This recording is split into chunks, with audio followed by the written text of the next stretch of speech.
I'm just going to make a short video. I've been doing some work, get my Dremel out, on my LMT.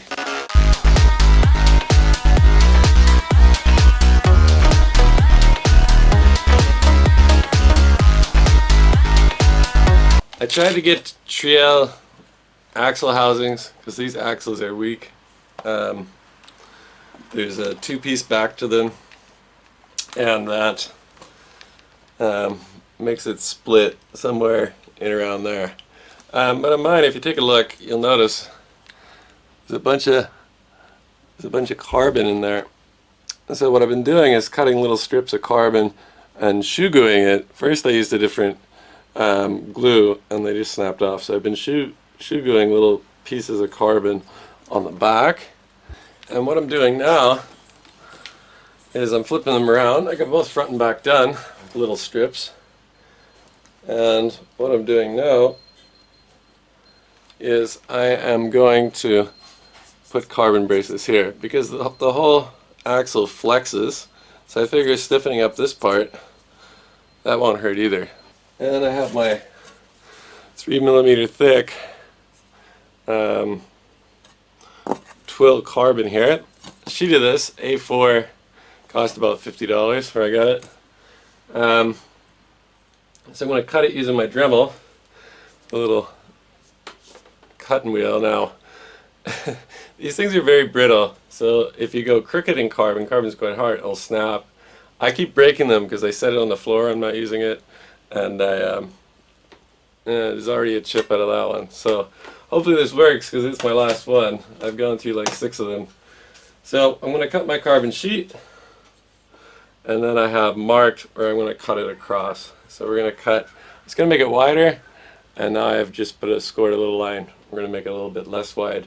We're going to go 1.5 centimeters, and we're just going to glue that on the front when we're done. So I'm going to suit up.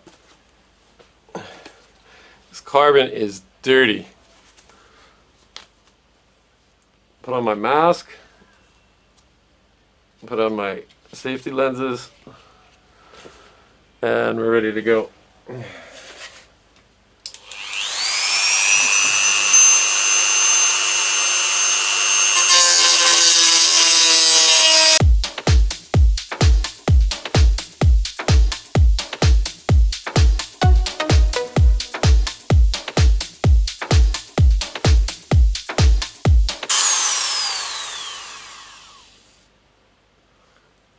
Still not broke. So there we have our slightly dusty carbon strip. So I'm just going to cut that into, let me see, what was my size again? Clean that off a little bit. I'm just going to cut it into 6 centimeter strips, and then we'll peel it. It's not going to be very pretty. I could sand the edges, make everything look perfect, but I won't. I'm just fixing up this axle because I don't want it to snap. Mine hasn't broke, but I can just flex with my hands. I can see how it does break. So I'm trying to straighten it up. I want to get the Trail axle covers, and they're sold out. CCXRC has them, but I think he's the only one. So I want to get those, but in the meantime, we'll see if this kind of silly Shoe Goo mod will work. Now I got to cut the other pieces.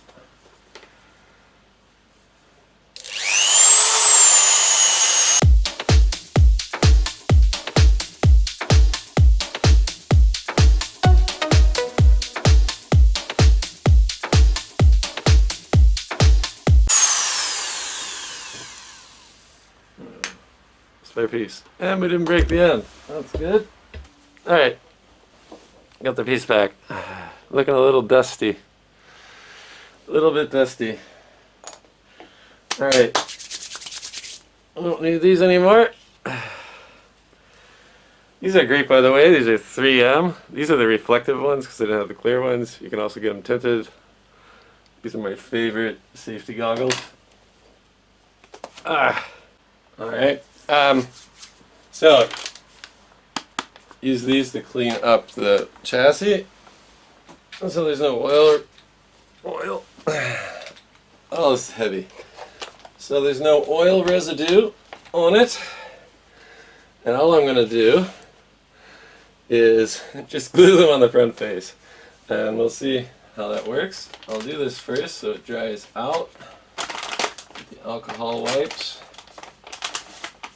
Let's start at the back. Oh dear.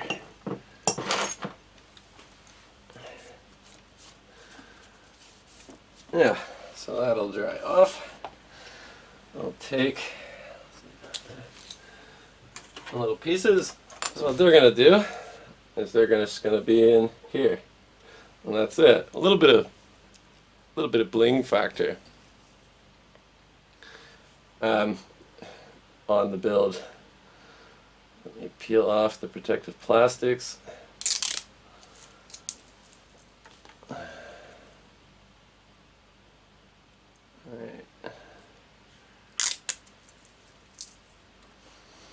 See, it's nice. It's nice carbon fiber. A little piece, so it'll just go on like that. And that should keep this front part of the axle housing from flexing. I got the back braced, brace the front. Maybe I'll get away without replacing these axles. So I take the piece, get my Shoe Goo. I tried this with a different glue, a car glue, and that just peeled off this morning, so realized that's not a good option. So I think the Shoe Goo is a bit more flexible because it's made to go in shoes, and shoes bend all the time, so I want to be a little bit flexible as the carbon is not flexible and the axle housing is. So we'll coat that pretty thick. Messy stuff.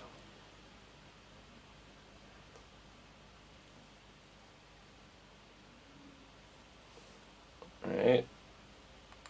Now it's not going to be the prettiest job, but we'll coat it, and I'll just take that once the alcohol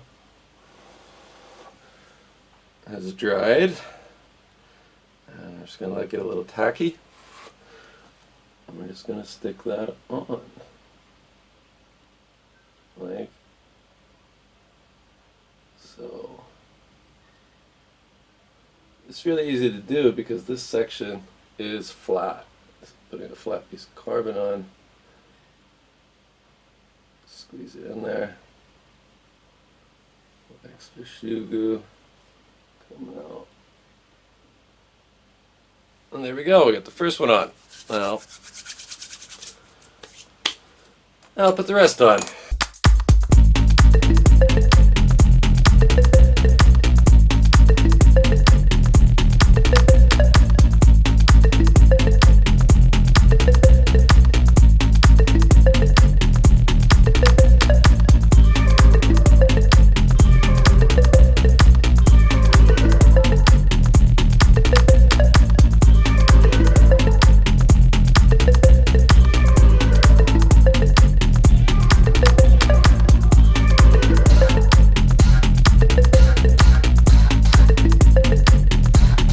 Alright, so that's it. I got those glued in there, I gotta let it set. We'll take a little closer look. You can see the back, just little strips glued individually, and it goes right around. Alright, we'll flip the truck around so you can see the back. Just put, oh, it slid. Be careful. Shoe Goo is goo. Alright, so there's the back. I mean, it's messy. It's a little ugly. I don't mind though. Alright, so it's still setting up. And our back pieces. So what that should do is just stop the housing from flexing. Now, maybe the Shoe Goo will come apart. carbon is very stiff, thus we're using it, and the axle housings are anything but stiff. So when one flexes and the other don't, if the epoxy isn't bendable enough, flexible enough, then it will separate. So I'm hoping that doesn't happen. I hope that's useful. If anyone else has another quick way of doing this, I did see the carbon ones you put around the top, and it's all on one side, carbon brace, but this whole part up here can still flex. I don't know if those work. CCXRC used them, and then he went with Treel housing, which is obviously a better bet. But maybe this will stop my axles from exploding. Alright guys, hope you enjoyed that short video. Hopefully it was short. My last video was 48 minutes. Oh, crazy. Hopefully you enjoyed that short video. Let me know what you guys are trying to do to fix these LOSI axles. And yeah, share your solutions. Thanks a lot guys.